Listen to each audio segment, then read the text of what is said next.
The 3-day winter session of the Tripura Legislative Assembly is set to commence on 10th January. The decision was finalized during the Business Advisory Committee (BAC) meeting held today. Parliamentary Affairs Minister Ratan Lal Nath confirmed the schedule while addressing the media. The upcoming session is expected to focus on key legislative matters and discussions relevant to the state's governance and development.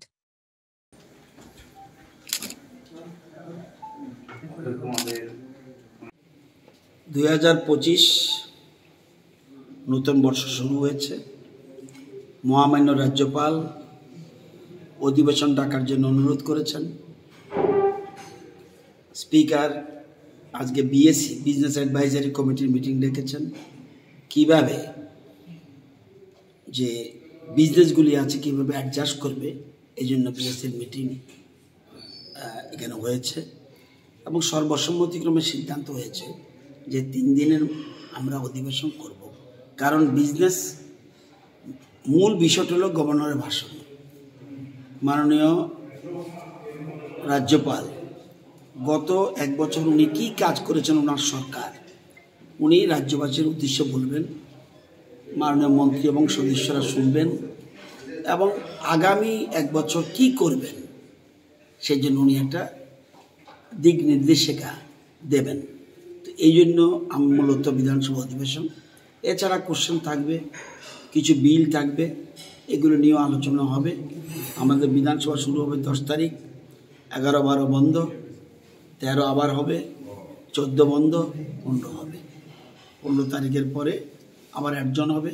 এদিকে অল্প কিছুদিনের মধ্যে আমরা budget অধিবেশন করব March মাসে, তখন আবার বিস্তারিত আলোচনা করা যাবে। এবার বিধানসভা পরপর 2টা অধিবেশন হতে যাচ্ছে।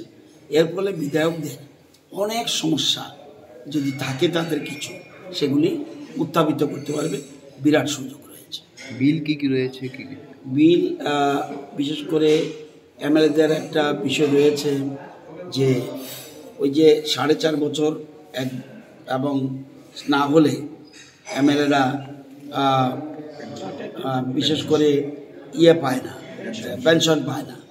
এই জিনিসটা আসবে। এর সাথে অন্যান্য বিষয় রয়েছে, যেমন এক্সএমএলএ। প্রতিটি এক্সএমএলএ এই রাজ্যে কোনো না কোনো কাজ ওই এলাকার জন্য এবং রাজ্যের জন্য ওনারা অনেক কাজ করে গেছেন, তাদেরও বিষয়টি আছে।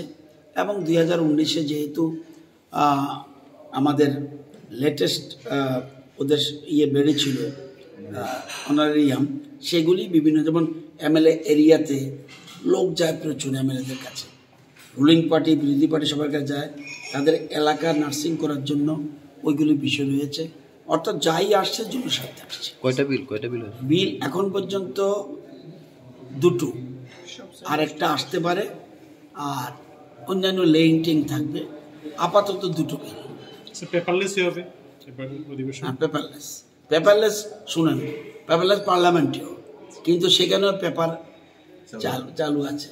কারণ পেপারলেসের মাধ্যমে আমরা করছি, এটা তো আর এখন অনলাইনও শুরু করে দিয়েছি ধীরে ধীরে। এবং এর মধ্যে একটা সর্বদলীয় একটা টিম যাবে দিল্লিতে, কিভাবে অনলাইনে কোশ্চেন রিসিভ করে, আগে কিভাবে কোশ্চেনটা মানে রিপ্লাই চলে যেতে পারে এমএলএ এমপিদের কাছে, এগুলির জন্য আমরা একটা সিদ্ধান্ত নিয়েছি।